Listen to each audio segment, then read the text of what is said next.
Welcome to episode 257 of the Fabulously Keto podcast, and today I'm joined by George Goodenough. George was introduced to me by Stephanie Taylor, and he has transformed his health from what he thought he was suffering with Gulf War syndrome and realized that it was actually very similar to metabolic syndrome. So when he was diagnosed with type 2 diabetes, he was given some information that he got from a nurse. I'll let you listen to what that was. And that conversation set his whole life on a different trajectory. So it got him researching, experimenting, and changing his diet. So here's George's bio. It's very short and sweet. George is a former British soldier and veteran of Operation Desert Storm. He was a very fit endurance athlete in his youth.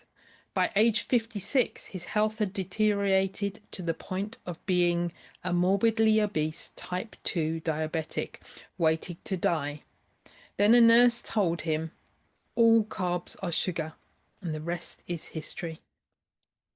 Before we go and hear from George, let me tell you about George's Great British Meetup on the 13th of June this year, 2026, near Glastonbury in England.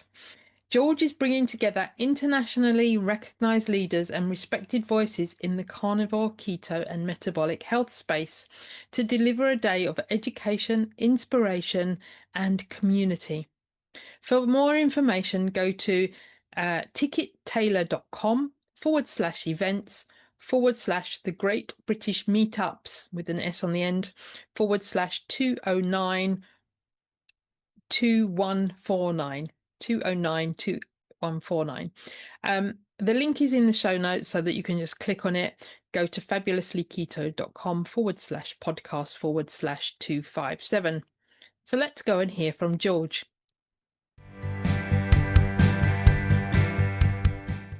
Welcome, George, to the Fabulously Keto podcast. It's fabulous to have you with us today. It's fabulous to be here, Jackie. It's so nice to meet you. Good to meet you too. And we always start with, where in the world are you? Right, I live in the town of Bridgewater in Somerset in the southwest of England. You'll find me halfway between the cities of Bristol and Exeter, just off the M5 on junction 23. Nice. So why don't you start by telling us your journey and how you came to carnivore? I think you're carnivore, aren't you? Oh yes, so I'm carnivore now. Okay. Fiber free. Anyway, so it's I still drink coffee. Oh yeah, you said carnivore and coffee. Yeah. So why don't you start by telling us your journey? Because I know a little bit about you've told me a little bit about where you came from, and so go back and tell everyone about that and how you came to carnivore. Okay, so really we have to go back to 1965 and the year of my birth. For my mother was 41 years of age when I was 40 years of age when I was conceived. And she wasn't expecting any more children because the youngest of my brothers is 10 years to the day older than me. I was very much surprised because she was told that basically her childbearing days were over. She'd had an accident, a sporting accident, which had meant that she had a damaged cervix, and she was past childbearing age at the age of 40 back in those days. So I was something of a surprise, shall we say. I hope it was a nice surprise. I'm not too sure. I think it was a bit of a shock, but there we go. So yeah, by that time in the 1960s, the world nutrition had changed because obviously up until the 50s there was still rationing in this country. Mm-hmm. So it was difficult to come by as food as freely as there was in the 60s. And I think my mother very much took advantage of the fact that the luxuries of life had become available. And I strongly suspect, although I can't prove it now, that she had gestational diabetes. So eventually when I was born in hospital because I had to be a C-section because of the damage to her cervix. So that, as we know from people like Zoe Harkham, that is not a good start in life because you do not pick up the good flora from a vaginal birth canal. And then on top of that, I came out as a macrosomic baby. It meant that I was 9.5 pounds at birth, which meant I had big baby syndrome, as any baby above 8 pounds 13 is considered to be big. This translated into childhood obesity for all of my life. I was a sugar addict, I think, probably when I came out of the womb, because I was certainly a sugar addict throughout. I always used to calculate my pocket money and how much chocolates I could buy. I remember one day famously we were working out a packet of chocolate digestive biscuits was actually a lot more bang for your buck than a Mars bar. So that was the way I used to think. So that really took me through. I like sport and I tried very hard, but of course, being a fat kid, you can't really sort of do it. The only thing I was any good at was being a front row forward in rugby, a prop forward. Yeah, by the time I was 17, I was still quite a sort of fat child, a late developer, and I was sort of very hormonal at the time, as you can imagine what a 17-year-old boy is like. And I was very distressed because I was getting none of the right attention, if you know what I mean. Now, my brother, as I said, was 10 years older than me. He's 10 years older than me. He's quite an athletic person, former Royal Marine at the time. And he said, we'll put you on the 5-2 diet. Now, as we know, Michael Mosley didn't invent the 5-2 diet until 2003, apart from the fact that my brother invented it in 1983. And he said, right, from 7 o'clock on Sunday evening until 7 o'clock on Wednesday morning, it's water only, and then eat moderately for the rest of the week and do the exercises like I'm doing, which is running, walking, and cycling, and sit-ups as well. I did that, and in 2 months I lost 28 pounds, got myself down to nice and trim and fit, and yeah, the attention problem was soon sorted out, and so by the time I was 18, I was living a normal teenager's life, if you know what I mean. Wow. Which was great. Then at the age of 19, I joined the army. Was still quite fit then. Went through basic training, no problems, and kept myself in fairly good trim until really after the first Gulf War, when I came back and sort of went on a bit of a rampage afterwards. Kind of lost a bit of momentum in my life, bit of PTSD and that sort of thing. And then things started going downhill from there. Started struggling with the PT, started putting the weight on, and then eventually disillusioned, left the army in 1993, having joined in 1985, so 8 years in. And then really it was a yo-yo diet from then on. I would get, when I needed to get super fit, I would do, but as soon as I took my foot off the gas, like everybody finds, the weight went back on, and I very rapidly became, overweight again.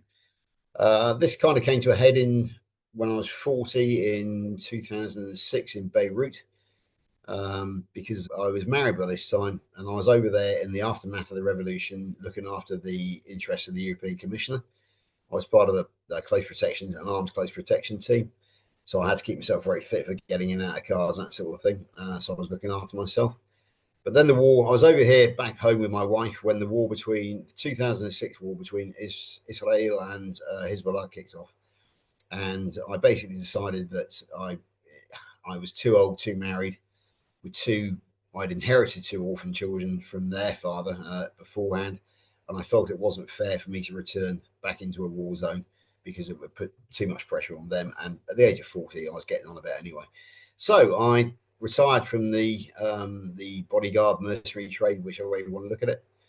And I kind of lost my incentive really to keep myself at this ridiculous fitness level.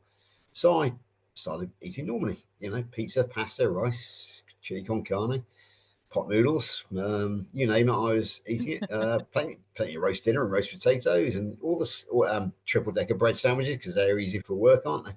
And they fill you up, do they? Hell. But yeah, for a bit. Exactly, yeah. So yeah, I was making all the mistakes. So I eventually the weight piled on so incredibly rapidly, I couldn't believe it. And by the time 2022 came around, I weighed 21 stone. Now, I thought this was down to my Gulf War service, because there is something out there called Gulf War syndrome, and I had all of the symptoms of that. And I put it down to the fact that I'd received the anthrax jab over in the Gulf on February the 18th, 1991.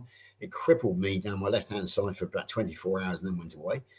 But the pain that I was suffering, the immobility I was suffering, and the skin infections like tinea, which is athlete's foot and jock itch, and all of the boils and acne, the fibromyalgia, it wasn't diagnosed, but the pain in my thighs was unbearable. I put it down as this mysterious illness called Gulf War syndrome. So I was desperately really trying to seek a diagnosis of such, because I was really afraid, because I still had a long time to go on my mortgage back in between 20 and 22. So I was being battered around the National Health Service. They didn't want really to give me any form of diagnosis because I was a war veteran. Now, the government is desperate not to admit that the first Gulf War of 91 has a long-term effect on people's health, because the minute they pay out a single compensation payment, then the floodgates open and they've got to hand over a lot of money. So what they're doing is what they always do in these circumstances. They're waiting for us to die until such time as they even consider looking at it. However, I probably was barking up the wrong tree, because I'd never heard of metabolic syndrome, another syndrome. But now that I have, I realise that the symptoms I was demonstrating, which I thought were Gulf War syndrome, was in fact consistent with metabolic syndrome. Now, the basic 5 points of metabolic syndrome, as you almost certainly know better than me, are a waistline which is as proportion to your height, hypertension, HbA1c of which shows you're in diabetes, very high triglycerides, and what's the one I've forgotten? Is it hypertension? Did I mention that? No, low HDL. Oh yeah, the triglycerides to HDL ratio. Well, that's no, right, it's high triglycerides and low HDL. Yeah, that's right. So sorry, the ratio, because the ratio as well. But yeah, as you find out later, my last one was 0.38. The ratio is 0.38, which is superb. So yeah, there is a ratio. Yeah. So that was, so I had all of the skin infections and migraines. I have really bad migraines. TMJD, which is temporomandibular joint disorder, I suffer very badly from. I had lots of other non-scale, I think we call them problems as well. So I was actually a classic case of metabolic syndrome. So yeah, as I said, I was treated with contempt by the doctors, absolute contempt. I could see it in their eyes every time that I visited. There was a rheumatologist. She had a North American accent. I think she was American, and she was horrible, basically. And then the report that she wrote, she said there's nothing wrong with him, essentially, but she did note that my BMI was very high. In other words, I was a fatty.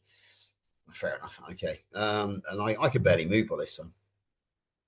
So they wouldn't give me a diagnosis because they're afraid to, because it's not good for the government if a veteran gets a diagnosis.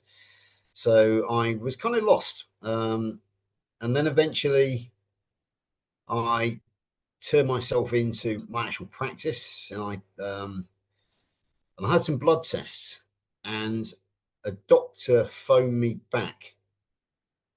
She was a locum, fairly new doctor, newly qualified doctor, and she gave me a very, very brief, very contemptuous discussion on the telephone. And then she phoned me back the next day to tell me that I was diabetic, and that she would have to issue me with metformins, because she said, when I examined you, I told you all this. I said, you haven't examined me, doctor. She said, yes, I did. I got it on my records. I examined you yesterday. I said, you are lying. I said, and this is now a case for me to actually go. I was looking for a legal loophole here, so I wanted to sue them. So I said, right, I am now taking, you are lying. I said, you have never examined me. I have never met you. I am taking you to court. Within 5 minutes, I got a phone call back with an apology. She said, oh, there was a telephone icon on my notes. She said, so I did talk to you. But she said, no, you're right. I never examined you. So I was, you know how you have a 7 minute, I think, interview with a doctor? Yeah. I was booked in for an hour appointment the next day, because they knew that basically I had them over a barrel, and I was going to rip them. I was going to sue them. So I went in for this hour long. Is this still 2022 at this point? This is still 2022. Okay, so I had my blood test on March the 1st, 2022. Got the phone call about March the 3rd. Went in about March the 4th for the hour long consultation with the doctor. Quite a nice young lady. She was absolutely she wasn't a nice young lady, but she was pleasant enough. But incredibly hostile, incredibly contemptuous of me. Not surprisingly, really, because she knew that I was after her scalp, and I was. I talked to her about the myelin sheaths. I felt that probably that there was the myelin sheath might be a problem in. I was afraid of MS, to be perfectly honest, because I was that bad. She basically treated my knowledge and my research with contempt, as I'm quite used to now by doctors. And she tested me for everything, and so she gave me the full hour, tested me for peripheral neuropathy. It wasn't so bad. My HbA1c was 50 in UK terms, which I now know is 6.7% for our American viewers. Yeah. So I was just into type 2 diabetes. I had a waist of 44 inches with a height of 69. So I was well and truly more than, when you double the waist, that became 88 inches. So I had that problem. I weighed 21. You were just too short. I was too short, absolutely, yeah.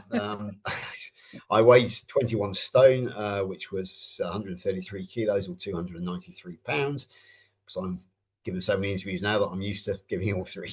Yeah. And as we talked about earlier, my triglycerides were 4.3, I think, in British terms, where they should be sort of down near the 1 mark, or even lower than that, if possible. I had low HDL, high LDL. Which do not have a different formula, by the way. So they are exactly the same thing. There is no such thing as bad LDL and bad cholesterol and good cholesterol. Yeah. In fact, lipoproteins are not cholesterol at all. They are less cholesterol carriers. We might come on to that later. But having just done the scientific course with Dr. Kiltz, it's I get very frustrated when people talk about cholesterol when they mean low density lipoproteins or high density lipoproteins. It kind of speaks for itself. So that was a problem. So there's only one solution, isn't there, to type 2 diabetes and morbid obesity? And all the drugs. Is drugs. You've got it. So I had a chronic and progressive disease which couldn't be cured. It could only be managed. So the lovely young doctor, she signed me off with metformin, and I presume it was statin. So I don't know, because I never actually looked at that. I knew it was metformin, but I can't remember what the other one was, because it doesn't matter. Why doesn't it matter? Because I never actually went and got them. Now, why wouldn't I go and get these wonderful life-saving drugs? Well, it's because I was lucky. I had the luckiest experience of my life. As I left the doctor's office, resigned to a life of type 2 diabetes, morbid obesity, and metformins, and probably statins, my phone went, and it said, it was an internal phone call from the same medical center that I was actually in, which is a bit weird, really, when you think about it. And I answered, I said, hello. And she said, George, she said, are you in the surgery, in the medical center? I said, yes. She said, this is Nurse Kathy. She said, come and see me. She said, I'm on the other side of the surgery. Come through reception into the nurses area, and I'll wait for you. So I went through. Kathy gave me a warm welcome, and she said, come on in. Very conspiratorially, because she wasn't supposed to actually be seeing me that day. This was her going off grid because she knew she could help me. So she cared. That is the difference between that nurse and the doctors. She wasn't going to make any money out of this. She wasn't. Have you ever heard of QOF 2004? Sort of, I think. And they talk about it.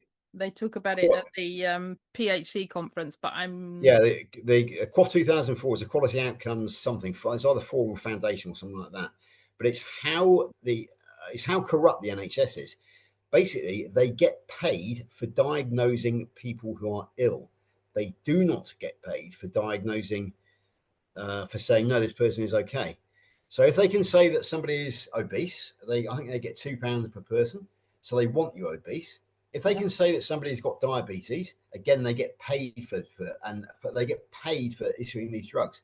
So there is a financial incentive for doctors to be drug pushers, basically, as we know that they are drug pushers. Yes. And I don't care who watches this, because I will stand by this, because as Dr. Tony Hampton says, I believe he is a veteran of this seat himself. He went from being a dealer to a healer. Dr. Hampson gave me a lesson, gave us one of the lessons on the course that I've done recently. I'm a ketogenic health coach certified by Dr. Kiltz now. So basically, Kathy, Nurse Kathy Moran, God bless her, was not a drug pusher. She was somebody who wanted to heal. She was a healer, not a dealer. So she sat me down and she said, right then, George, you've got type 2 diabetes. I said, yeah. She said, and you've been given the prescription. She said, yeah, she said, I'm not going to tell you not to cash those in. I can't do that. But then she said, has anybody spoken to you about nutrition, about diets? I said, no. And nobody has. She said, well, what do you eat? So I said, well, I eat okay. I said, I don't eat sugar. I said, I eat pasta, I eat bread, I eat potatoes, I eat vegetables, I eat rice, I eat noodles. And then I have with my meat with it, like chili con carne and curry, and I'll have a roast at the weekend with lots of roast potatoes and lots of delicious vegetables. I eat all the good stuff, don't I? I don't eat cakes, and I don't really eat chocolate very much anymore. So I don't really eat sugar. And she said, George, forward. She then came out with looks in my eyes with a kind expression and a sympathetic expression, and an expression almost of pity instead of contempt, which I got from the doctors. And she came up with 4 words. She said, all carbs are sugar. Huh? I said, what, even the ones that don't taste of sugar, even the savory ones? She said, yes, all carbohydrates turn to sugar, glucose in the bloodstream. And that is what's caused your type 2 diabetes. Why, oh, why had no doctor ever told me that? Is it because they wanted to issue me with the metformin and the statins, which they'd just done? I had it in my left hand.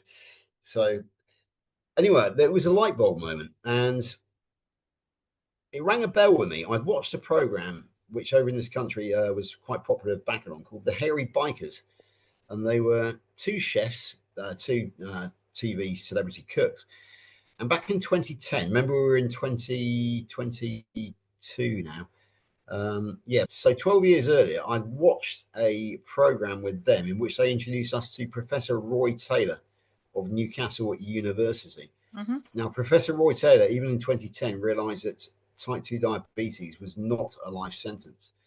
But he had a very radical approach. It was one of 800 calories, so-called calories, a word I now hate. Yeah. In protein shakes every day for 6 weeks. And he realized that if you restricted the energy intake, then your type 2 diabetes would disappear. And invariably it did. But I don't think he quite got it, because it wasn't necessarily a low carb. He was focusing on calories versus carbs. But it was a good start point. So I went home. I put the prescription for the metformin and the statins on the kitchen table where I sat I started studying. And I called up Professor Roy Taylor, discovered the low calorie approach. I thought, yeah, I can do that. But then the algorithm on Google kind of kicked in, because obviously I was looking up for diabetes, and then it came with the low carb approach to diabetes, which kind of caught my eye, because I was looking for an easier way of getting rid of diabetes and starving myself, basically. Yes. So yeah, then at this time I didn't know about YouTube for anything other than being a music platform. So it never occurred to me to go onto YouTube. But I was using Google, and I came up with a few websites like Healthline, the Mayo Clinic, the Cleveland Clinic, all the class, and the NHS as well, which is a waste of time mostly. And so, yeah, I started researching low carb and diabetes through that. Then I went back to work, because I've been off work for a little while. And there was a bulldozer driver on site, a guy called Max Bramfett. I will name drop him because he's a very, very important part of the story. Now, I told him what was going on. I was taking the low carb approach here. And then he said, oh, you're basically following the ketogenic diet. I said, the what? He said, ketogenic diet. I didn't have a clue what he was talking about. So anyway, Max was able to, because his mother had been a type 2 diabetic, and simply by swapping out cherry tomatoes for grapes, she pretty much turned, because she was addicted to grapes, and by swapping cherry tomatoes into her diet versus grapes, she basically got herself out of type 2 diabetes. So he had a good concept of type 2 diabetes and the effect of the ketogenic diet upon it. So he preached to me that basically count grams of carbohydrate. He said, lower yourself to below 50 grams a day.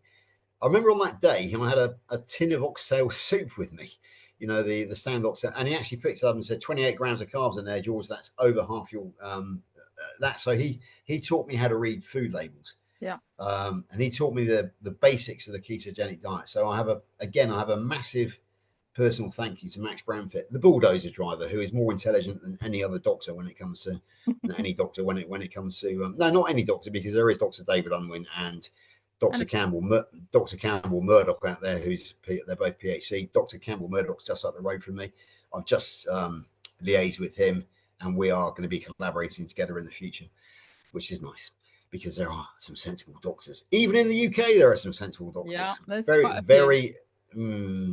Yeah, I suppose so. Not a lot in No. comparison to the whole lot of doctors, but there are. Absolutely, yeah. There are one or two. Dr. David Unwin, obviously Jen Unwin, Dr. Sarah Myhill, who's a hero of mine, and then obviously Dr. Campbell Murdoch now, who's not so well known, but I know he's just up the road from me. So, and I have seen him at the PHC. Well, I haven't actually been to the PHC, but I know I've seen him on the screens.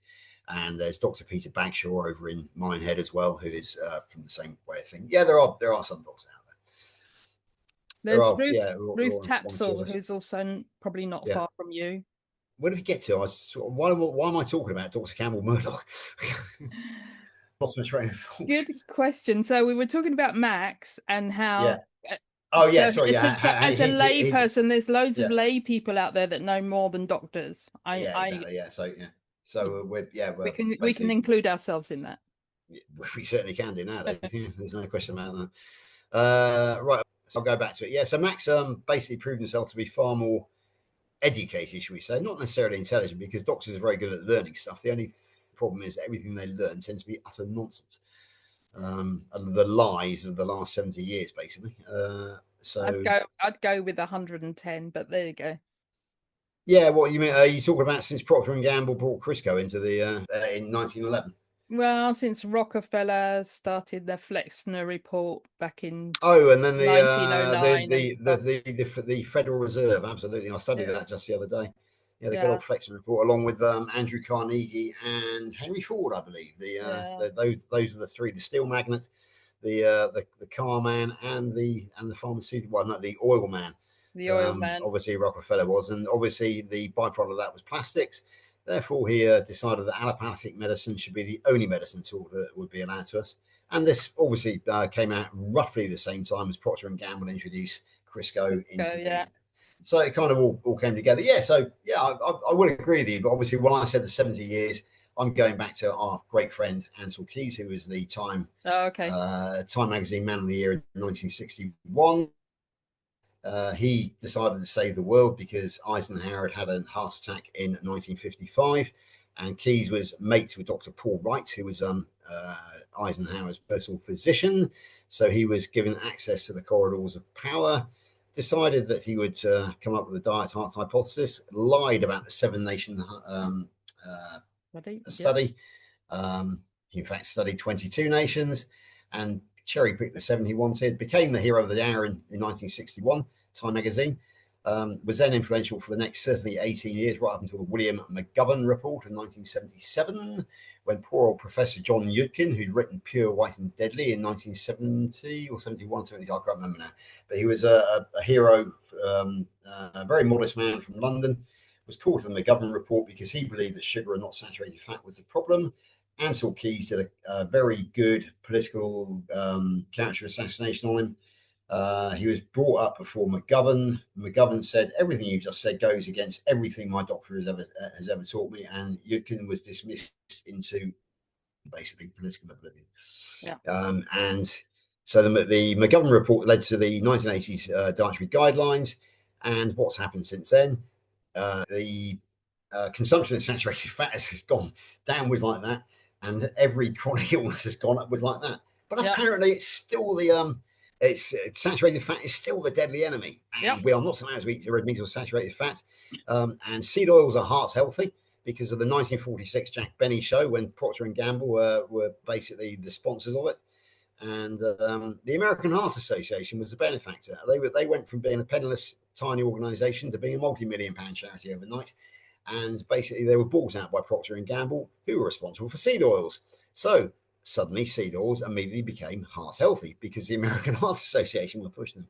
The corruption, the utter corruption that I have uncovered in my 3.5 years of study has been frightening, Jackie. It really has. And yet people still believe it. They are that gullible that they still believe it. Yeah. And gullible, even if I try, or is it just huge marketing messages that you see all the time. I mean, I don't know. I don't watch the TV. I hardly watch TV at Yeah, all. But any TV program that if my husband's got it on, they're still spouting the same information. absolutely. Yeah, yeah. They're still going on But about it. the So it's but the point was, as I think I made it quite clear when I spoke to Nurse Kathy, I was brainwashed, completely brainwashed. Now, like everybody else, I believe the lies. So why am I able to actually go and uncover the lies for myself and unbrainwash myself, if you know what I mean?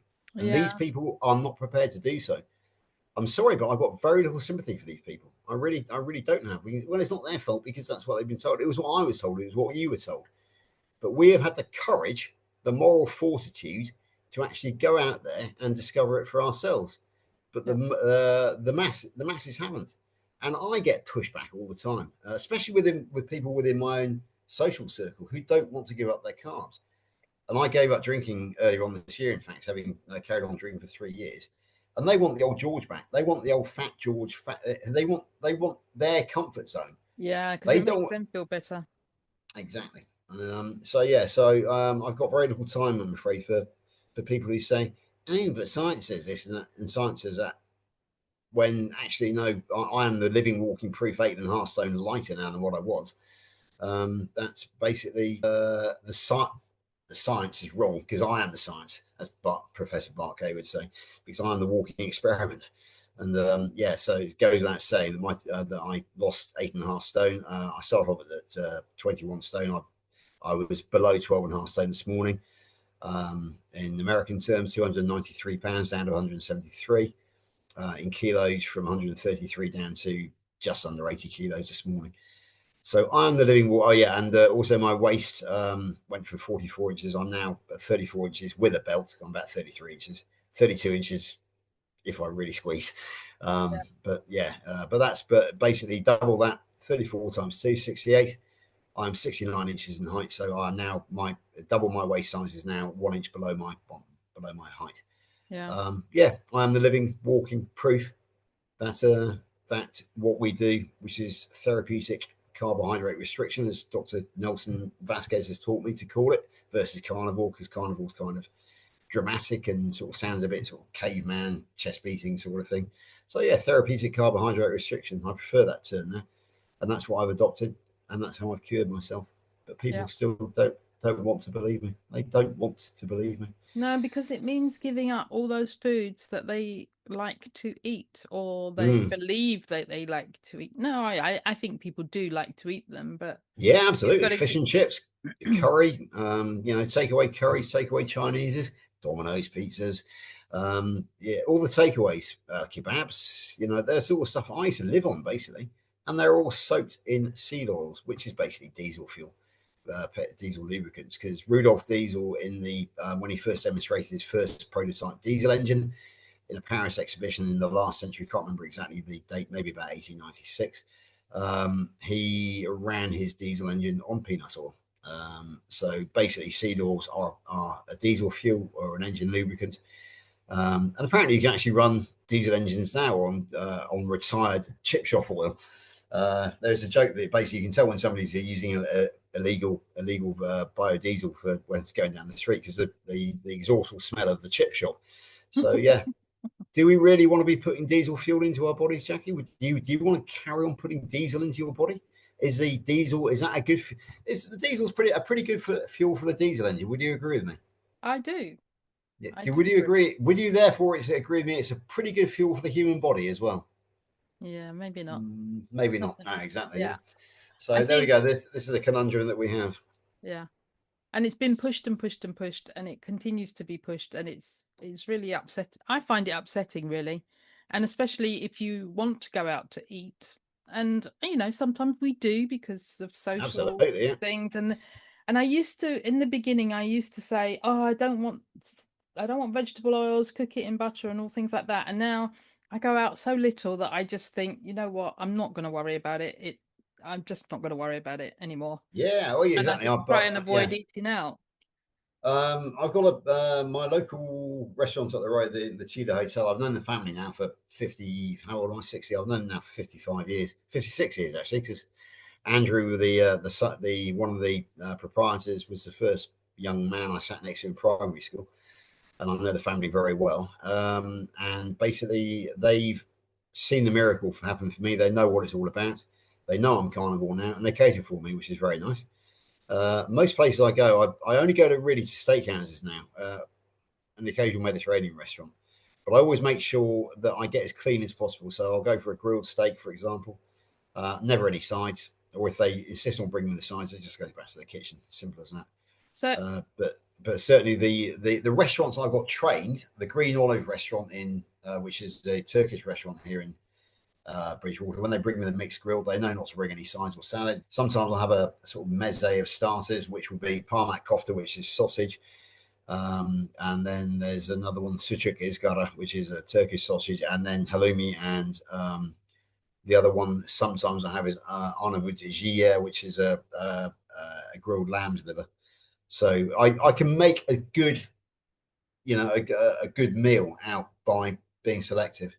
yeah. And a quick tip. I don't know whereabouts roughly in the country. I don't want to address it, obviously, Jackie, but whereabouts in the country do you come from? I'm right over the other side, so I'm in West Essex. Okay, yeah, West Essex, yeah. So So that just is a about lot. half an Yeah, hour from Stansted Airport. yeah. I was going to say because that's sort of like West Essex, which would be the London side of Essex, really, wouldn't it? Yeah. So Yeah, I we're right. can't. We're Yeah. right on where the M25 crosses the M11. We're right there. Oh, I know. Yeah. Okay. So I've done a bit of work in Newmarket in my time, so I know roughly where you are. Right. Okay. So I was going to ask you to tell us. So in 2022, you spoke to Nurse Kathy, and she got you to start making changes to your diet. How did you then progress? Then you spoke to Max. How did you then progress to come to carnivore? What very led you down that path? very slowly, very slowly. Yep. Crikey. So I started a gradual elimination process. It was very easy to get rid of the potatoes, the root vegetables, the starchy vegetables, the pasta, the rice, the bread, the seasoned peas. I think I came up with, but that's quite some time ago. We'll borrow the American word: cookies, chocolate cake, chips. There's other seeds as well, but the peas are easy because that's pizza, pasta, potatoes, pizza, pasta, potatoes, pastry, pasties. So the seasoned peas, crisps, chips, crisps, cakes, cookies, chocolate, candy. That's another one. Potatoes, pizza, pasta, pies, pastry, pasties. Yeah. So the seasoned peas. I got rid of the seasoned peas. Yeah. Including the root vegetables such as beetroot and that sort of thing. Oh, and then you add in to the seasoned peas, you add in bread as well. Any farinaceous products, which I've heard in that anything which comes from flour, in other words. So that was the easy bit. It was much harder to change my mindset away from the fact that everybody needs vegetables because fruit is good for you. Because you need vitamin C, and you need fiber as well, apparently, in order for gut motility. So I was very much on the cruciferous vegetables, the dark cabbage. I used to love Savoy cabbage, for example, cucumber, tomatoes, avocado, asparagus. It's been so long since I last bought vegetables. I'm finding it hard to remember what I used to eat. Yeah. Kale, spinach, lettuce, the dreaded spinach. God knows how many oxalates I was shoving into my uneducated face. I'd never even, do you know, Jackie? I've never even heard of an oxalate or a lectin or a saponin or a goitrogen. Nobody teaches that to the normal human being, do they? We have to go and find it themselves. Yeah, so I was shoving fiber and all these plant toxins into my face, thinking it was healthy. It was gradually basically an elimination program. So, right, we kind of went a long way down the rabbit hole just then. So we'll go back to near the surface. So by August of 2022, I had started this gradual elimination process with the help of Max and the help of Nurse Kathy. So I got on a carbohydrate elimination policy, basically. Yeah. So I'd lost 56 pounds by the time the end of July came around from March the 1st. I know, because I deflated like a balloon. I was that ill that the inflammation was so bad and my fat cells were overflowing that they were desperate to be released. So, of course, once I managed to put insulin to bed, and I became relatively fat adapted, not fully, I presume, But basically, as I said, the inflammation went away, the water retention, I presume, went away, and the fat started getting used. 56 pounds in 5 months, 4 months. That is really quick. Although I spoke to someone, who was it, Dr. J, he said he lost 100 pounds in 5 months. Dr. Anthony J? No, Dr. J Ridley.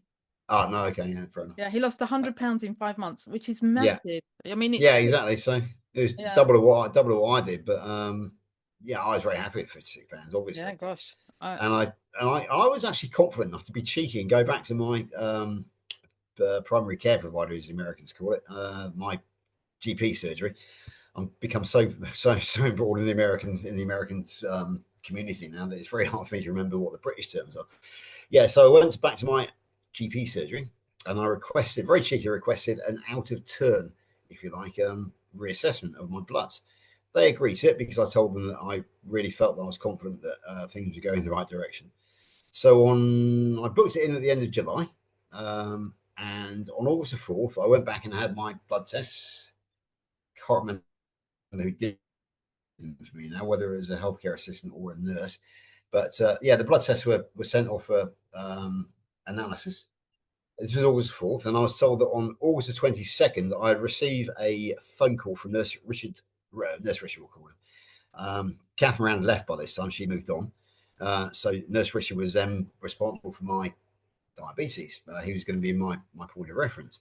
The head diabetes nurse in the practice was called Sandra. Right. So anyway, I've got this routine follow-up phone call booked with Richard at 2 p.m. I'll never forget this. 2 p.m. on August the 22nd of 22. So 22, sort of 22/8/22. And on August the 9th, my phone rang and it said my surgery.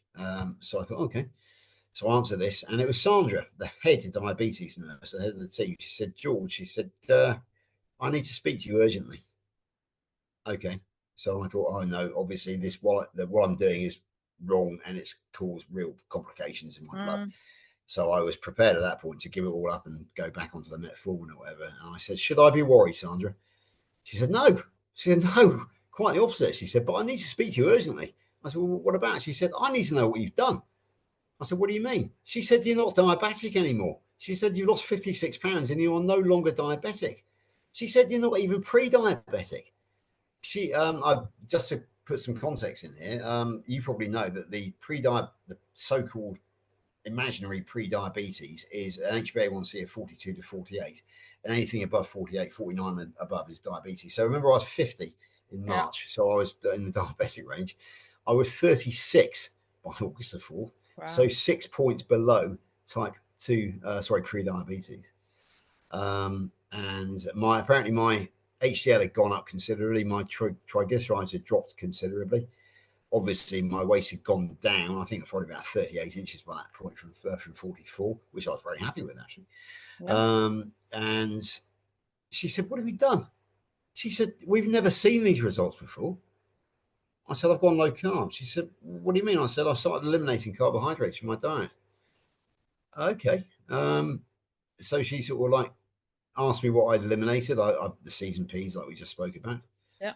And she said, well, whatever you're doing, do it, carry on doing it because, it's doing really well. She said, low carb is very interesting. That's all she would commit to. But she wouldn't commit to actually sort of preaching it. So she said, I said, oh, well, I still got my phone call off Richard at 2 o'clock on August 22nd. She said, no. She said, I've dealt with this now because, obviously you've now got your results, everything. So hung up August 9th. Anyway, 2 o'clock, August 22nd, the phone goes. And it's Richard. He said, George, he said, I'm phoning you off grid.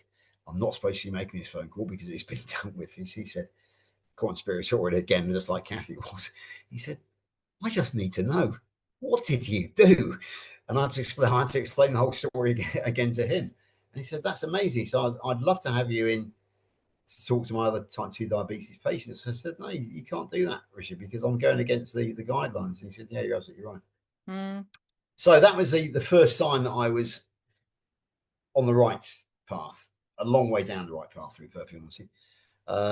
And then at that same month, of August 22, I discovered YouTube for being something other than a music platform. and I entered the term reversing type 2 diabetes, and it immediately brought up a fabulous 18 minutes 6 seconds video from 2015, a TEDx talk by the angelic late great Sarah Hallberg, Dr. Sarah Hallberg, and the title of it is "Reversing Type 2 Diabetes Starts with Ignoring the Guidelines." So she was clearly a rebel. So I watched it, and it was an eye opener. It was a life changer for me, because it said that fat was it taught me about insulin spikes, and how carbohydrates really spike insulin. Protein gives you a small insulin spike, and then basically you virtually flatline on fat. So she said fat is not the enemy, it is the key to reversing type 2 diabetes and morbid obesity. Yeah. So she, 18 minutes and 6 seconds, explained what she did. She talked about some keto products at the end of it, almond flour and that sort of thing, which I, at the time, I couldn't see any harm with. Now I know about the oxalates in almonds. I would never dream of touching it myself. But that's, that was her solution, if you know what I mean. So that put me. It's a good transition.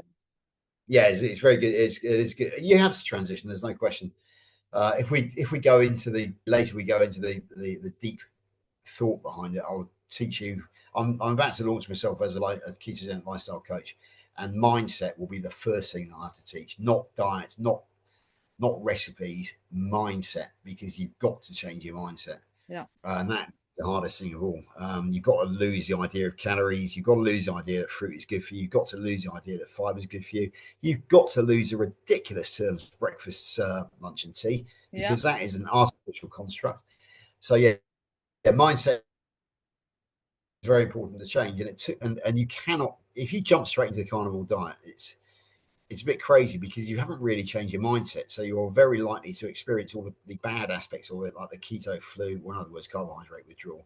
And you are likely to give up, and you will use the excuse that you need fiber, that you need vegetables, you need vitamin C, and all the usual fallbacks that you need glucose for energy, for training in the gym, the usual fallbacks. So it's best to transition. I took 18 months to transition, because even though I discovered, all right, so we're now at the point where I've discovered Sarah Hallberg, but because I was interested in keto, and I think I found Dr. Ken Berry, but then the algorithm threw Dr. Ken Berry at me with Kelly Hogan.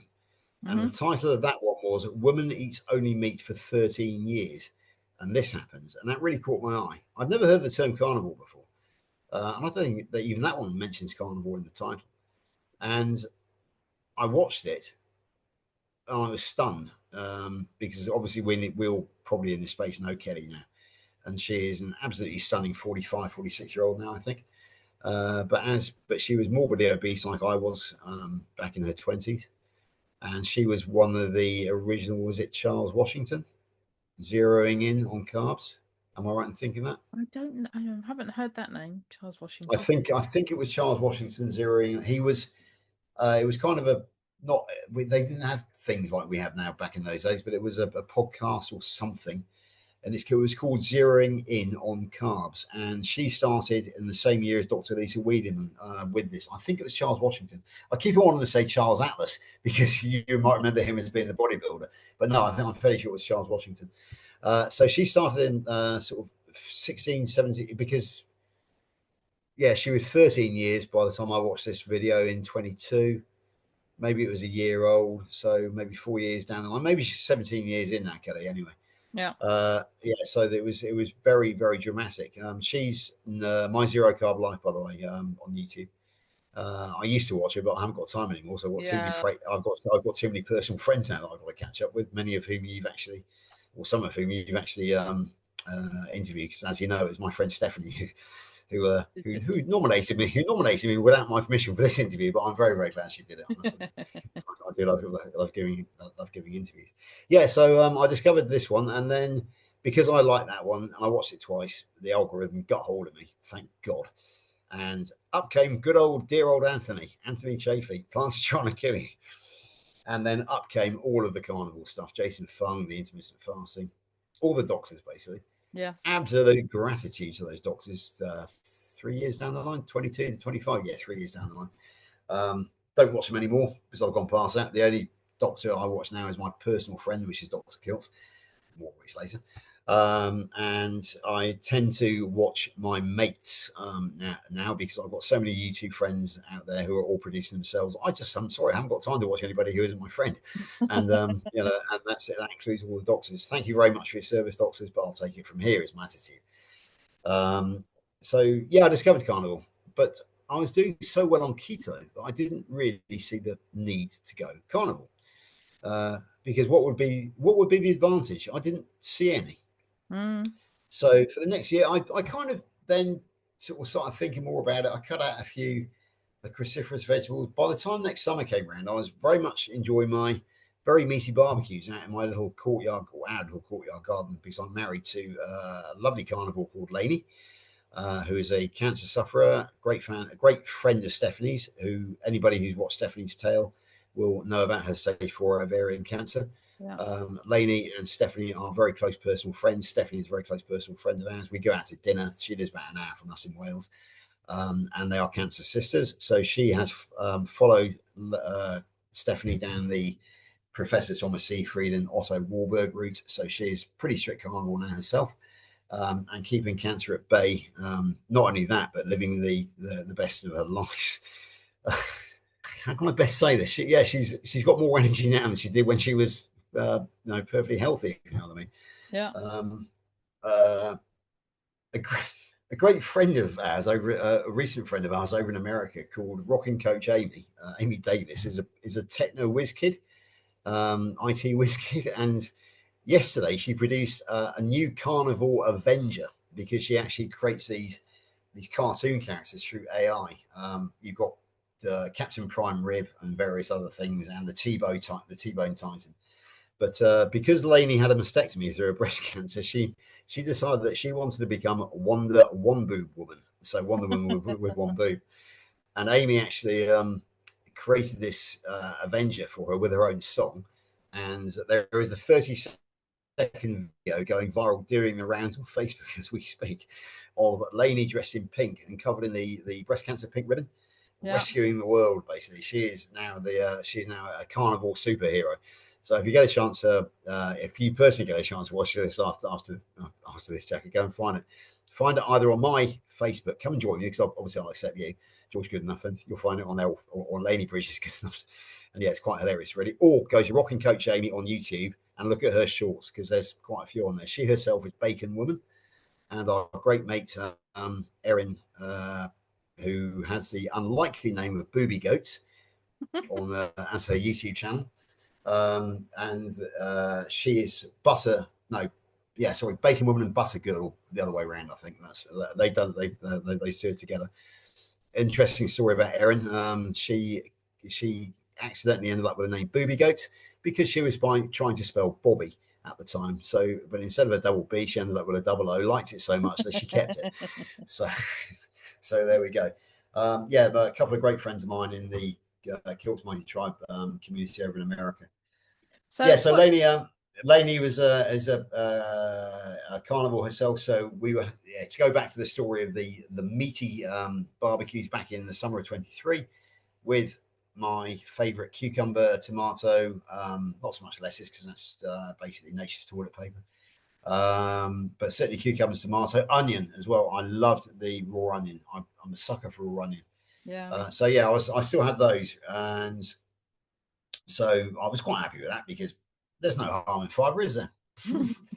Not anyway. So in the end of August 23, I made my first friend in the international carnivore community because I'm a veteran of the First Gulf War. I'm interested in veterans affairs. And I found this new channel called Carnivore Soldier over in America.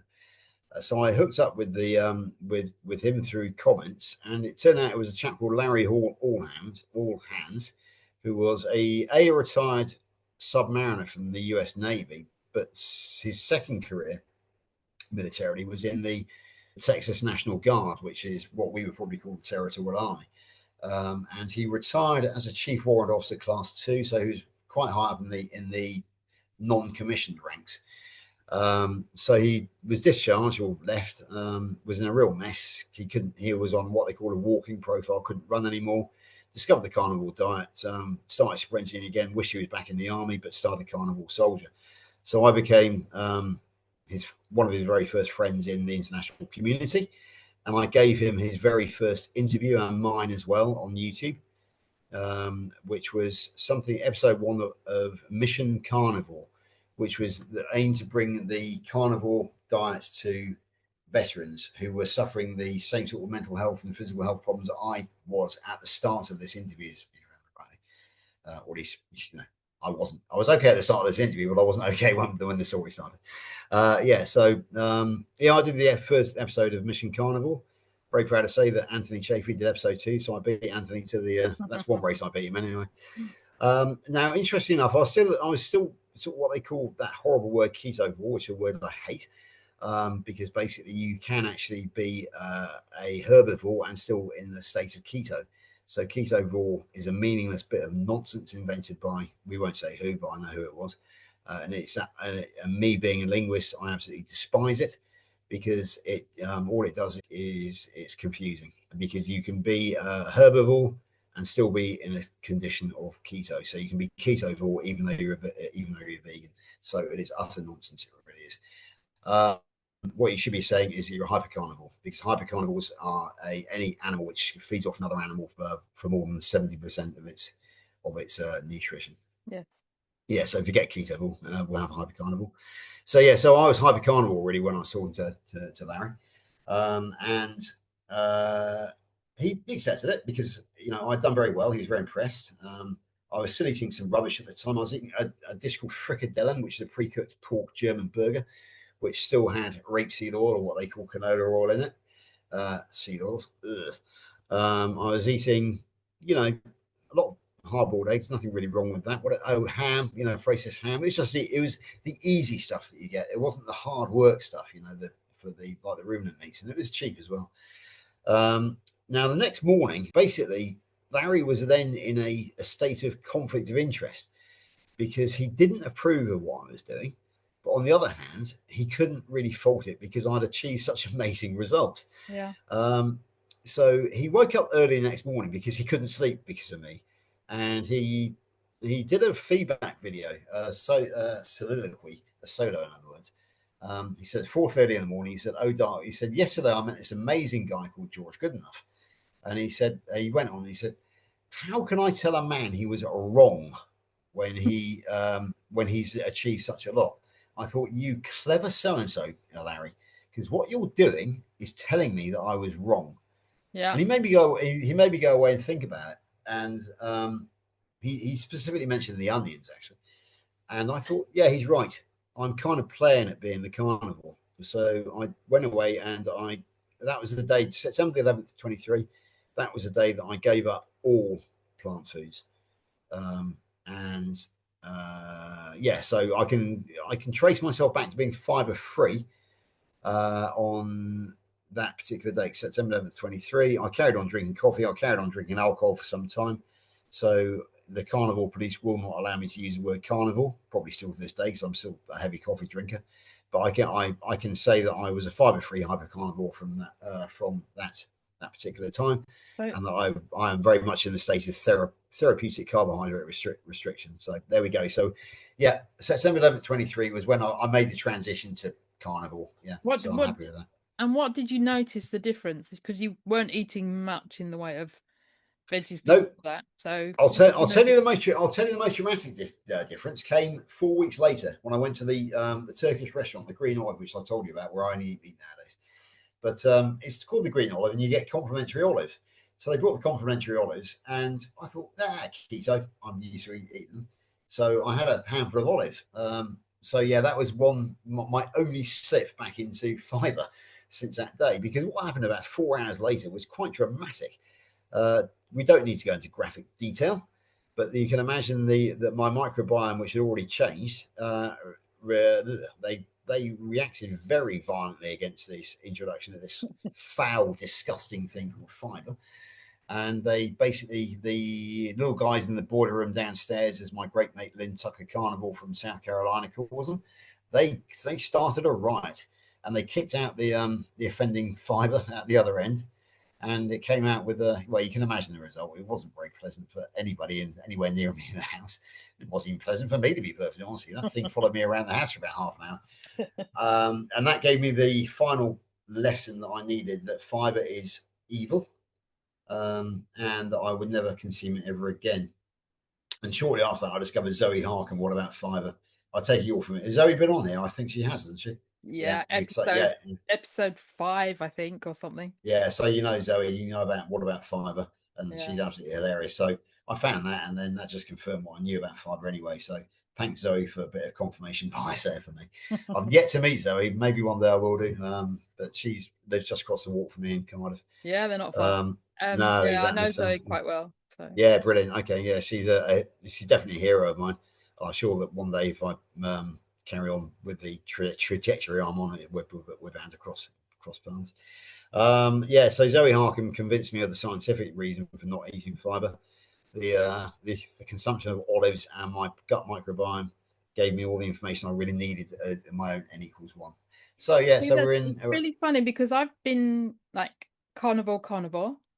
I've done lion diet where it's just beef, salt, and water. I only did it for 7 days, but I have put some veggies back in, and like you say, mostly tomato, cucumber, and onion. Oh, lectins, yeah. But I don't I don't notice a difference. I don't have that noticeable difference that says this is not good for you. No, it's true. That's fair enough. I mean, the thing about tomatoes, they're so lectin rich that I wouldn't let them anywhere near my epithelial cells, because what they will do is the lectins will bind to them, will separate the epithelial cells, give you the permeable gut, and that is asking for trouble. But it's your choice, Jackie. Yeah, and I sort of I'm just telling you what I know about lectins, which I've been trained by some pretty good people. Too, so I just sort of mostly carnivore, but I haven't gone back to being 100% carnivore. Or no, I mean if you're happy consuming plant toxins, which are going to be damaging your gut, but it's not, but they are low carb, which means they're not going to spike your insulin. But they're going to do you untold damage in other areas because of the lectins, the oxalates, the saponins, the goitrogens, the plant statins, the plant sterols, which are going to pretend to be cholesterol, pretend to be saturated fats, which means that you're going to be building your mitochondria with plant sterols instead of cholesterol, which is basically setting yourself up for misfiring mitochondria, which is the precursor to cancer. It's entirely up to you. Yeah, I know. I'll get there. I'll do it again at some point. I'm sorry, but I had to give you the coaching, the carnivore coaching. You can do that. So you can edit that one out if you want to. I don't mind. No, it's fine. I don't know. I just find carnivore. I can do it, and I've done it, and I sometimes find it a bit restrictive. But well, I'll tell you. And I think the difference for me is that when I've done it, I haven't noticed any massive benefit. Yeah, that's right. Feeling better. I did go. Maybe I should give it another go. Like I said, it's I probably didn't notice a lot of difference between the benefits of how I necessarily felt, but it's because I've actually been taught by Dr. Nelson and Dr. Kiltz and by the carnivore teacher John LaSpina about plant toxins, and Anthony Chaffee as well, of course. Yeah. So I understand that now, that I would never let any of those filthy things anywhere near me ever again. So and certainly the IBS is completely gone, because I used to have the flatulence, the constipation, and the bloating. That is now completely gone. So typically my flatulence is reduced by about 90% and has zero rotting vegetable odor associated with it.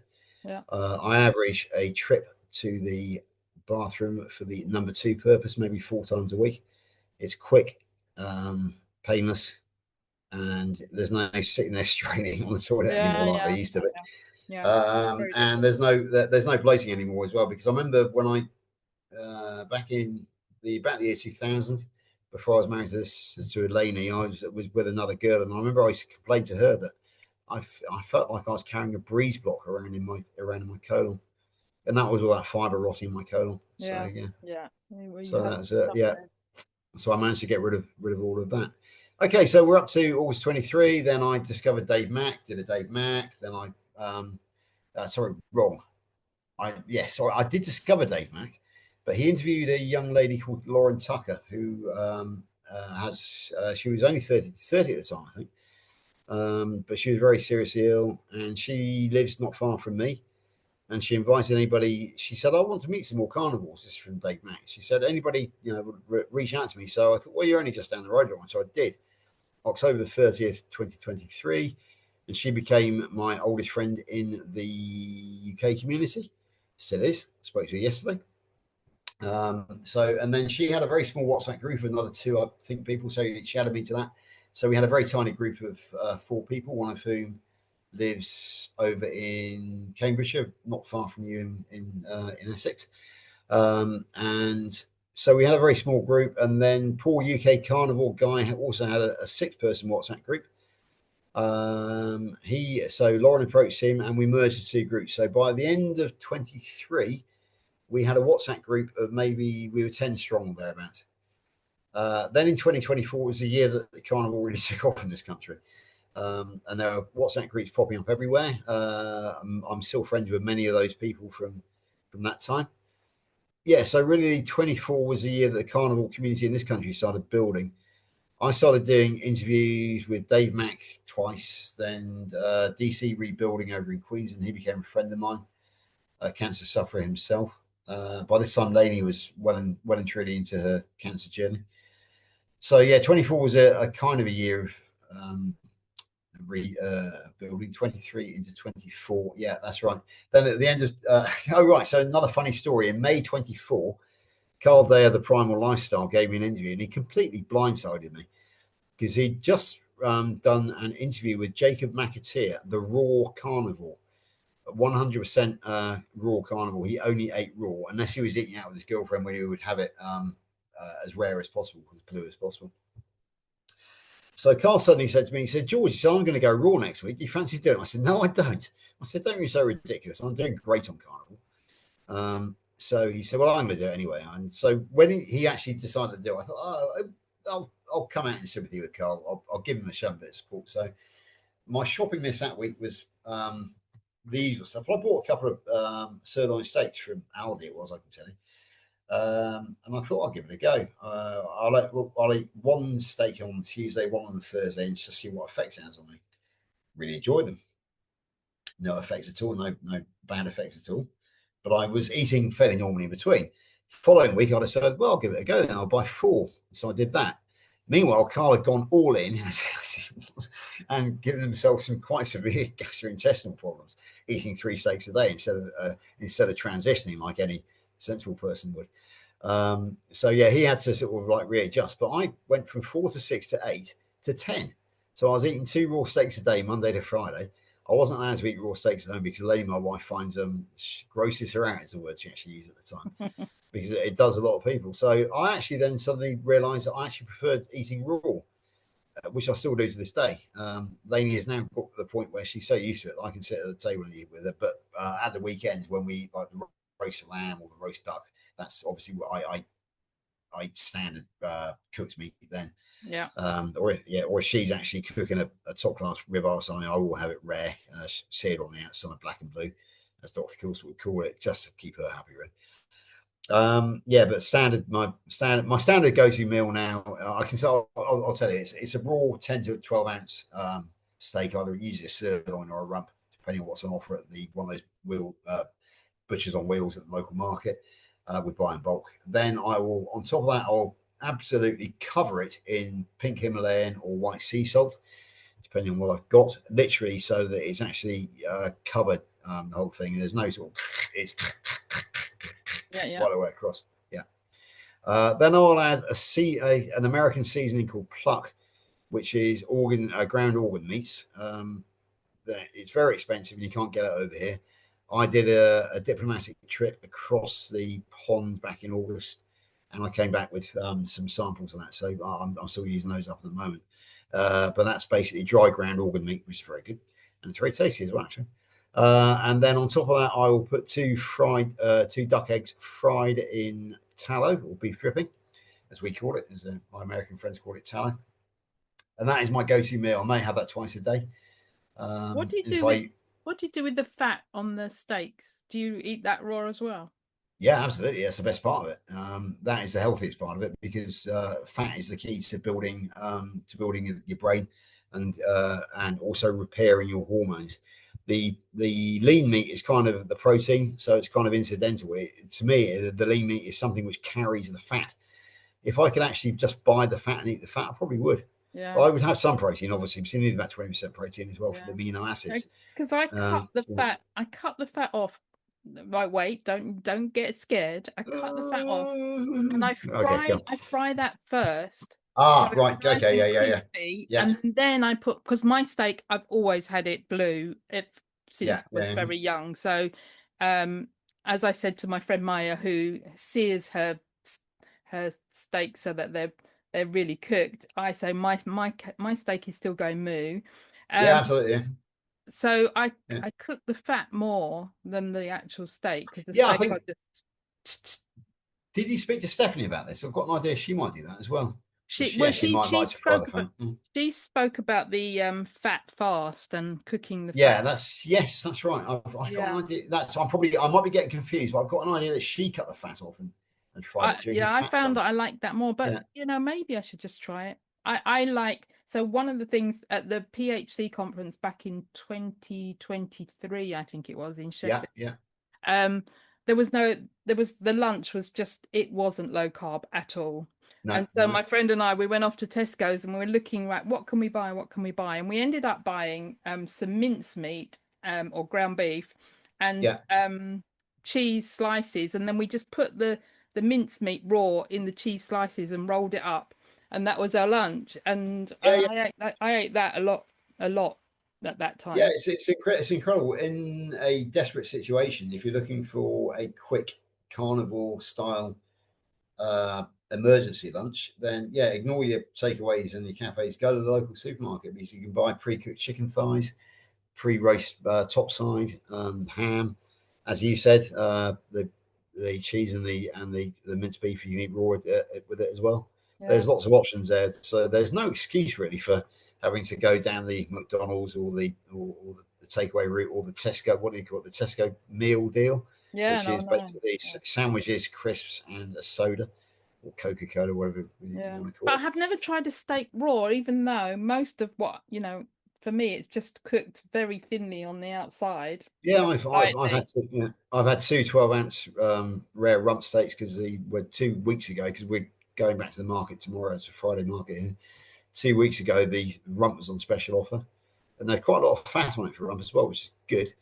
But like I said, sorry, one ingredient I forgot from the how I eat is about a quarter of a stick of butter melted in a Pyrex jar. I put it in the microwave and then just poured over the top of the steak, because I can tell you that the texture of raw steak I find superior to cooked steak, but the flavor is lacking.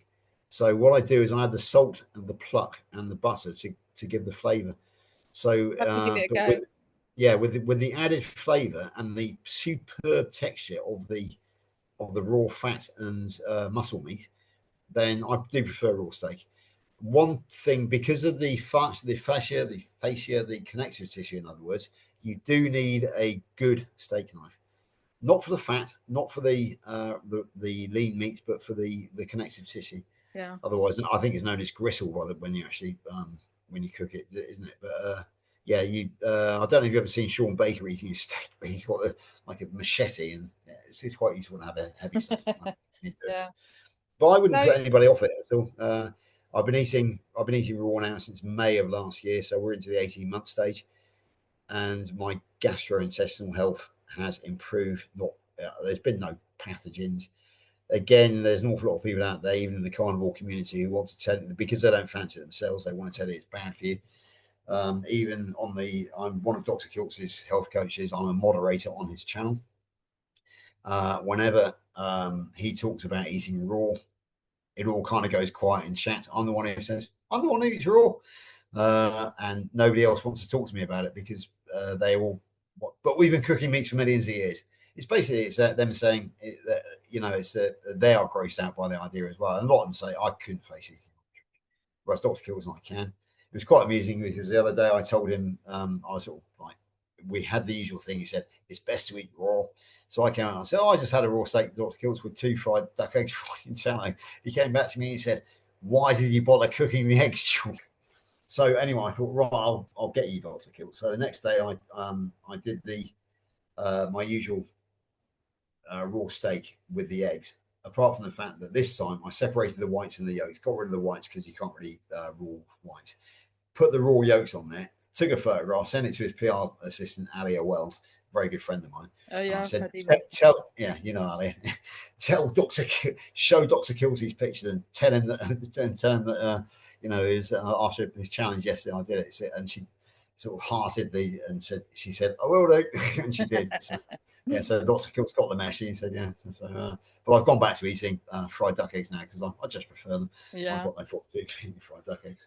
So yeah, that's the story behind the raw. And that led me on to my perfect in October 2024. I got my perfect blood results from the NHS. 3 perfect HbA1c tests in a row. No longer considered diabetic. It's been over a year now since I was declared free of diabetes. They kept their word. They haven't called me forward for my old man's checkup. I turned 60 on September the 2nd, but no call forward for that. The only thing I think I told you earlier that I do get is the text messages from my medical centre trying to sell me statins, flu jabs, and blood pressure tests. Yeah, it goes back to 2004 because every time they send one of these texts out to one of their customers, not patients, customers, then they probably get 50 pence or something for each text they sent to be because it shows they're trying to sell drugs. So yeah, QOF 2004 has got a lot to answer for. I have now blocked those text messages. So it's sickening really when you actually have to block your primary care provider on your phone because they are abusing it. They are corrupt and trying to sell you drugs. Yeah, I report them as spam, but maybe I should just do that is block that number. Yeah, mine gives the option of report spam ? Hit report spam, then it says block ? Hit block. Mine just deletes it. Yeah. Okay, yeah, no, George, mine actually blocks it. Is there anything else we need to mention tonight? Because we've had quite an in-depth. We certainly have. I mean, I barely touched on it. My role in the carnivore community is now I am a member of Healing Humanity and also the Kilts Mighty Tribe. I'm a trained carnivore coach by Dr. Kilts. I am no longer working in this country. I am going to go coaching in the new year, hopefully setting up a limited company. My current role in the carnivore community is that of UK ambassador to the USA carnivore community. So I'm living on USA time now, on Eastern Standard Time. I'll be going to bed about 3 o'clock in the morning over here, getting up at 10. I will be giving a weekly report to Kerry Mann of Healing Humanity at 11 o'clock tonight. So I'll be on a Zoom call with him. It's my job each week to report in what's happening in the UK side over here. So I shall tell him about this interview which we've had tonight. I shall tell him about various other things that have been happening in the UK carnivore world, but we're a bit quiet really compared to the USA. So some weeks my report can be a bit brief, and I think it will be this week. Although Laney's cancer story, which she's following very closely, is very good. She's had a couple of excellent results this week. One of which was she's got dermatitis in her finger. She went to see the doctor yesterday, and the doctor had to take a close look at her bare wrists and arms. She said, "Your skin's amazing." So Laney didn't. She said, "Yeah, well, I eat well." She didn't say, "I'm a carnivore," because that wouldn't have gone down too well. But no, her skin is absolutely glowing now because she's carnivore. So yeah, that's one story I will be telling Kerry tonight. That's for sure, because he loves hearing those stories. So that's my role. I'm the UK ambassador to the USA carnivore community. Not recognised by Ken Berry or Sean Baker, but I am recognised by Dr. Robert Kilts and by Kerry. So I'm kind of halfway there, if you know what I mean. Yeah. Yeah, so that's really good. And in August of this year, I went over courtesy. Dr. Kilts basically sponsored me across to Wyoming. It was supposed to be for the Rendezvous City Beef Roundup, but that got cancelled. But I went anyway. and I will be going back with Laney in August this year. Anybody who's watching this who fancies a trip to Wyoming for 4 days worth of 3 days worth of fun and frolics with the likes of Dr. Kiltz and Dr. Anthony Chafee. Watch Dr. Anthony Chafee running around with a pack on his back for 5 kilometers against the host Tyler McCann. Possibly Sean O'Mara as well might be there, and a couple of Special Forces guys, ex-Special Forces guys. They will be having a 5 kilometer ruck race, followed by the Maggie White Challenge, in which they will be running 100 meters each with 50 pounds bags in either hand. I can't guarantee that Dr. Chafee will be taking his shirt off, but he usually does. So, ladies, if you'd like to go and see that, then get in contact with me, and I'll tell you how to get there. We go through Denver Airport, fly to Riverton, and then we get to the hotel just down the road from the airport. So it's nice and easy. Excellent. Yeah, so that's it, really. That's my story. We've done some. This has been a somewhat hither and thither. They'll work it out. People exactly, they'll work it out. But we've done some great deep dives down into history. We've done my story from being a morbidly obese, 21 stone type 2 diabetic to being an irritatingly happy 12.5 stone non-type 2 diabetic, basically. And it's been a remarkable journey. Very proud to have met you, Jackie. And I hope we will work it together again in the future. Yeah. I've got your email now, so we'll stay in contact. Are you aware of the Great British Meetup next June? Well, you said June the 13th. Yeah, that's correct. And I need to check my diary because I am away twice in June. So okay. I've got Dr. Kiltz flying over to come to it, basically to see. And I'm going to be putting up in my Carnivore friendly hotel here in Bridgewater in Somerset.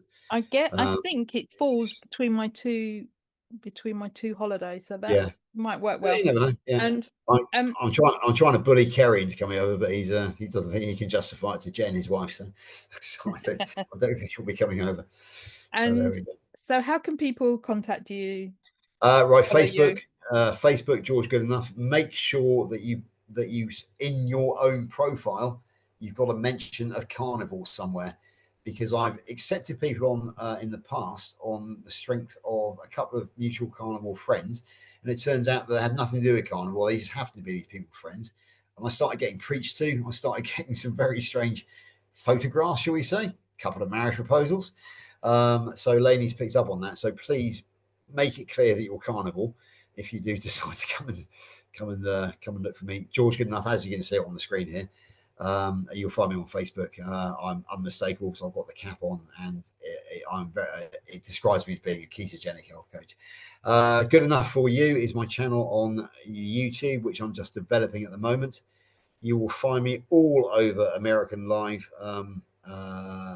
broadcasts. Dr. Kiltz every morning, 11 o'clock. You'll find me in chat. You'll often find me jumping on as well. Coach Juliet Edens, I'm on with her tomorrow night on a live. So if you want to see me live at past, of course, it's probably a bit later to advertise that now, isn't it? But on tomorrow night, I'm on a 8:30 live with Coach Juliet Edens, rocking Coach Amy, who's also Keto Rockstars, Erin Booby Goats. That's another one you'll often find me on. Keto Cookout with Hosick Buckeye, and Carnivore Talk with Bob Angle on Monday into Tuesday. I've got loads and loads of American mates who've got their own channel. So if you're interested in coming to see me on those, then just get hold of me on Facebook, and if I get enough queries, I'll run a feature on all my American friends and their live channels on Facebook. It's probably about time I did that anyway, to be perfectly honest with you. So that'll be that's a project. Yeah, so Facebook is the most reliable way of finding me. I am very active on WhatsApp, but I'm kind of, all my groups are full at the moment. You'll find me at the Great British Meetup in Glastonbury on June 13th next year. Keep your eyes open for that, and you will find me on YouTube. As I say, you won't find me at the moment on Spotify, TikTok, Twitter, Instagram, X, or over all the others, because I tend to focus on YouTube and Facebook. So, which is good. Yeah, that's me. Yeah, do too.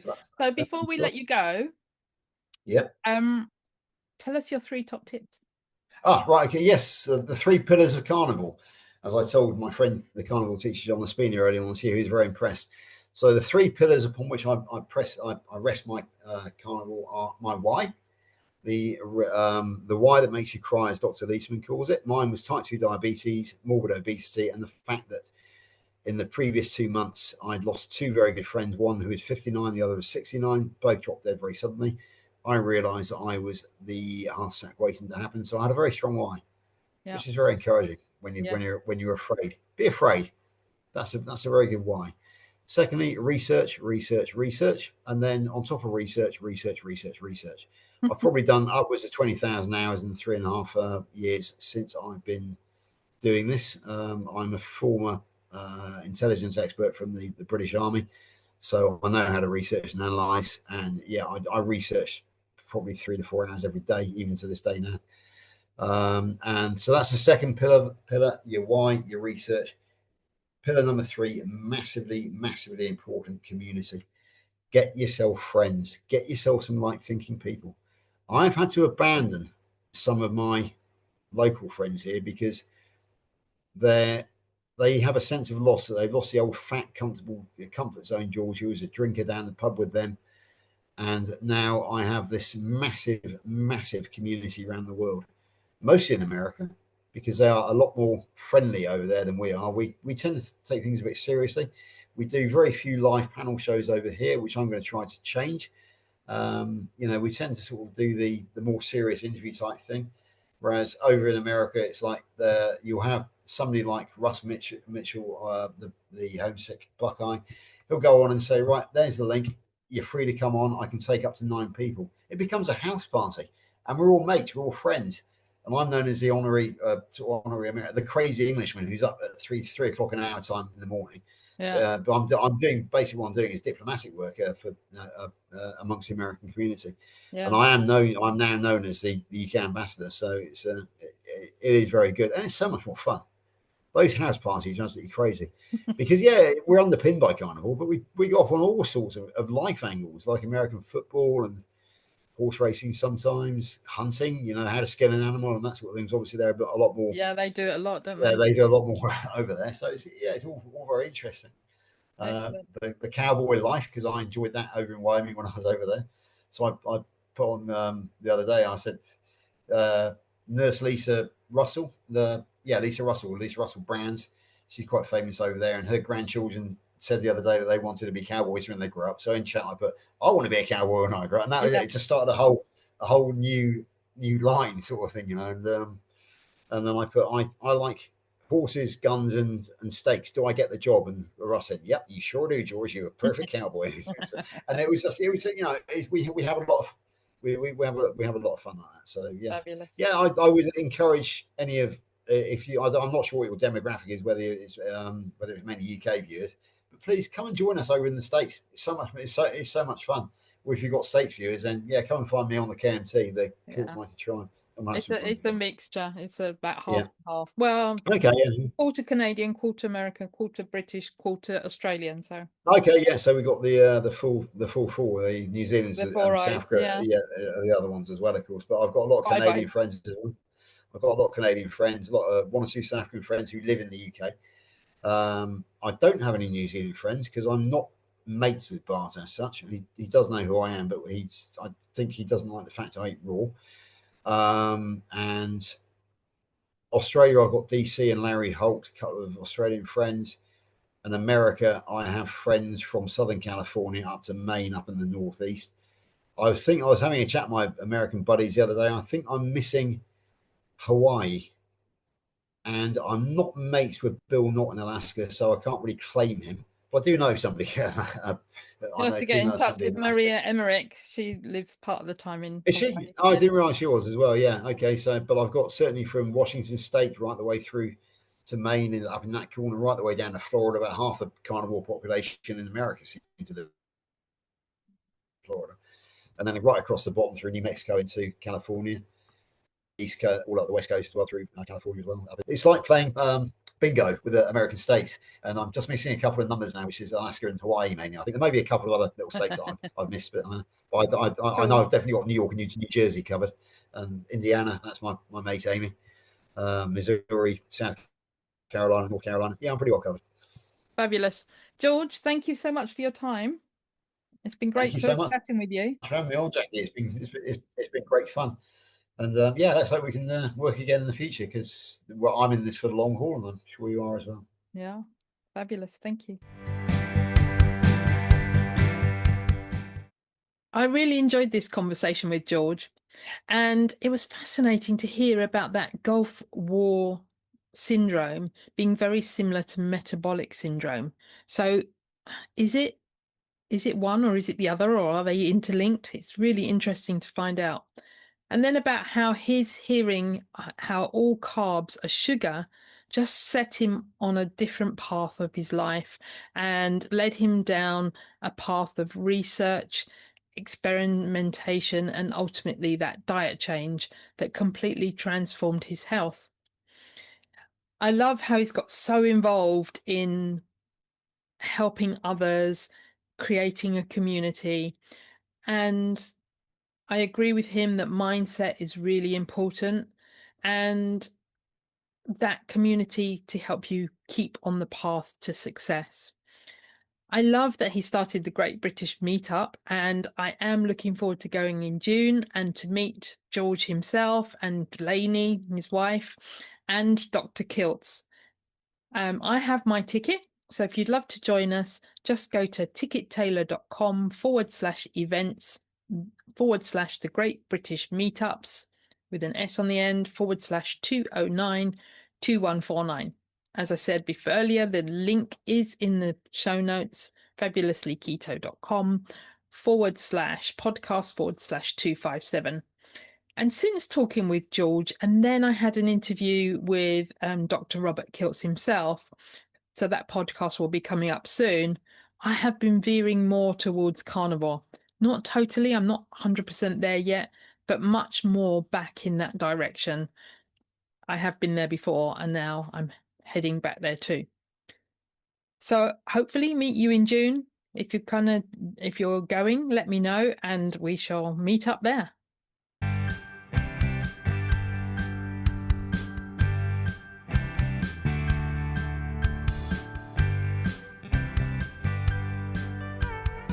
Disclaimer. The content of this podcast is for informational and educational purposes only and is not intended as medical advice. Our guests, whether healthcare professionals or not, are sharing their personal opinions and experiences. This does not establish a doctor-patient relationship. Always consult a qualified healthcare professional before making changes to your medications, treatment, or lifestyle, particularly if you're on medication or have concerns about your health.